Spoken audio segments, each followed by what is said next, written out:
Good morning. കാലത്തേങ്ങ് വന്നൂല്ലേ? ആ good morning കേട്ടിട്ട് എന്ത് മനസ്സിലായി? ഇന്ന് നമുക്ക് സ്കൂളിൽ പോകണ്ട.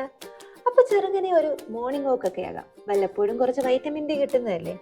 ഇങ്ങനെയുള്ള സ്ലോ മോർണിംഗ്സ് എത്ര പേർക്ക് ഇഷ്ടമാണ്? പതിയെ എഴുന്നേറ്റ് പിന്നീട് നമ്മൾ പവർ ആകും. വരും, നമുക്കൊരു കുക്കർ ചായ ഉണ്ടാക്കാം. കുക്കറിൽ ചായ ഉണ്ടാക്കാം എന്ന് പറഞ്ഞപ്പോൾ എന്നെ കളിയാക്കിയ എന്റെ മാതാവിനും ജ്യേഷ്ഠയ്ക്കും മുന്നിൽ ഈ ചായ ഞാൻ സമർപ്പിച്ചു കൊള്ളുന്നു. കുക്കറിൽ നമുക്ക് ചായയൊക്കെ ഉണ്ടാക്കാന്നേ. ലിമിറ്റഡ് റിസോഴ്സസ്, ഇങ്ങനെയും നമുക്ക് ജീവിക്കാം. ഇന്ന് ഈവനിങ് നമുക്കൊന്ന് പുറത്തു പോകാനുണ്ട്. പ്ലാസ്റ്റിക് കവറിൽ ശ്വാസമടക്കി വീർപ്പ് മുട്ടിക്കിടന്നിരുന്ന എന്റെ ഷൂസിന് ഞാൻ ഇന്ന് ശാപമോക്ഷം നൽകുകയാണ്. ഇവിടെ വന്നിട്ട് ആദ്യമായിട്ടാണ് ഈ രൂപത്തിൽ ഞാനിന്ന് പുറത്തു പോകുന്നത്. ഷെടാ, ഇതിപ്പോ ഇതെങ്ങനെയായിരുന്നു? ഇങ്ങനെ എങ്ങനെയോ പിടിക്കുമ്പോ ഇത് കറക്റ്റായിട്ട് വരും, പക്ഷെ വരുന്നില്ലല്ലോ. എങ്ങനെയൊക്കെയാണ്.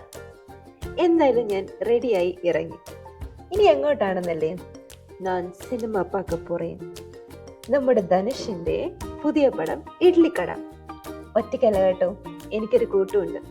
ദാ പ്രിൻസിപ്പൽ മാമണ്ണിനെ പൊക്കിയെടുത്തോണ്ട് പോയി സിനിമ കാണിച്ചത്. സിനിമയൊക്കെ കഴിഞ്ഞ് മാം എന്നെ തിരിച്ച് റൂമിലാക്കി. അപ്പൊ ഇന്നത്തേക്ക് ഇത്രയേ ഉള്ളൂ. Tata, bye bye.